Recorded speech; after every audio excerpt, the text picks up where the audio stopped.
De-demo ko lang yung aming use oil kalan yan.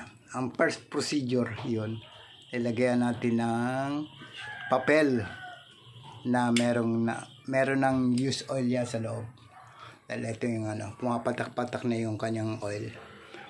Pag medyo nag-init na yung pinaka-parang burner niyan, ayan, tuloy-tuloy na yan.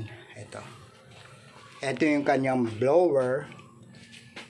Tapos ito naman yung tangke ng oil. Ayan. Ito, tapos dito pumapatak yung kanyang langis. Ayan.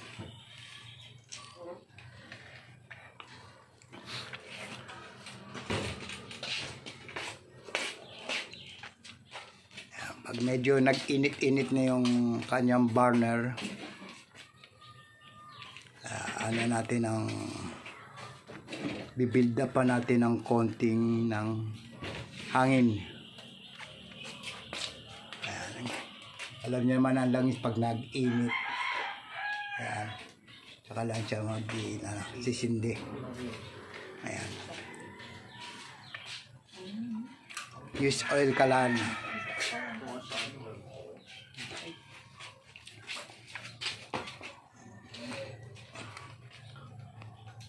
Pwede siguro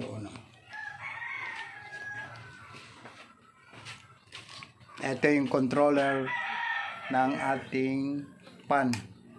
Ayan. Kailangan may controller para dyan natin ma-maintain yung buga ng apoy. Ayan o. Ayan, meron na siyang konting build up. Kasi nag-init na yung pinaka-burner na merong langis.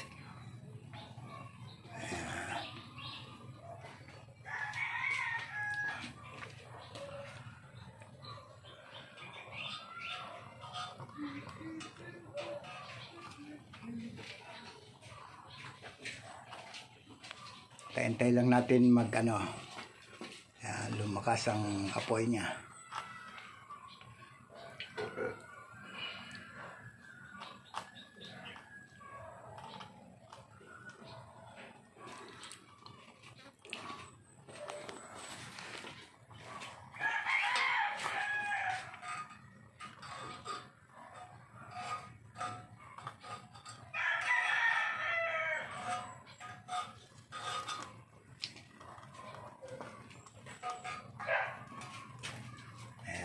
Lakas-lakas na yung apoy niya. Para din tayo nag-start ng maggatong ng sa uling o kahoy. Kaya lang kagandahan dito, use oil na. Dahil marami naman tayong nakukuhang pinag-change oil lang ng mga sasakyan. Yun ang gamit natin.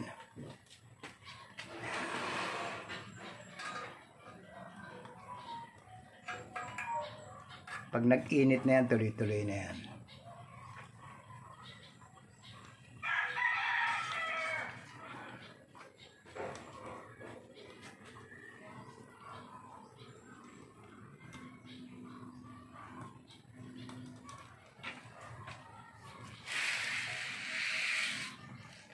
Babuksan na natin ng konting bahagya yung kanyang oil.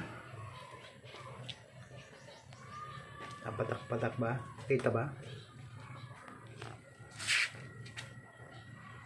Ayan.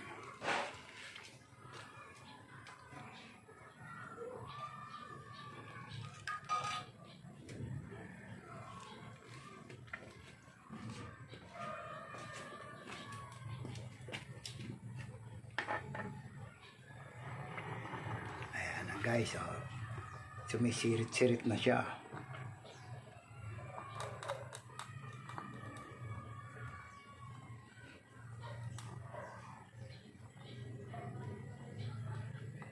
Nabibili itong ating use oil kalan sa mga online guys. Search nyo lang.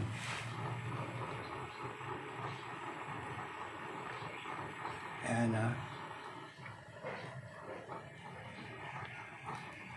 Ano nga ba nakalagay sa mga Shopee nito, mga pangalan nila? Use oil kalan.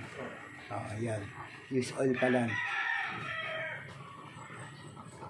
Merong kasama ng blower yan. Depende. Minsan merong hindi kasama yung blower. Minsan kasama.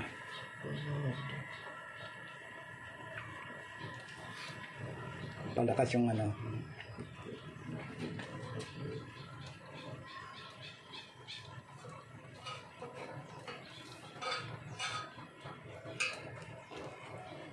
Yan.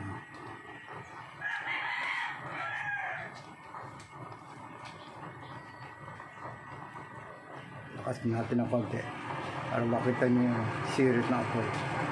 Ayan. Di ba guys? Tuloy-tuloy na yan.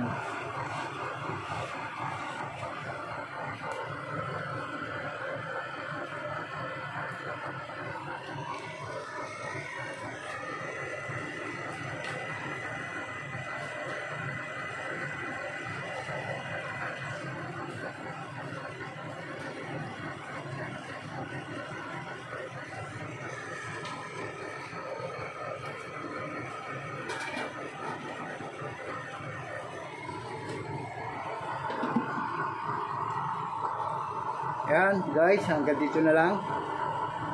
At dinemo ko lang yung ating used oil kalan. At abang-abang tayo sa ating lulutuin ngayon.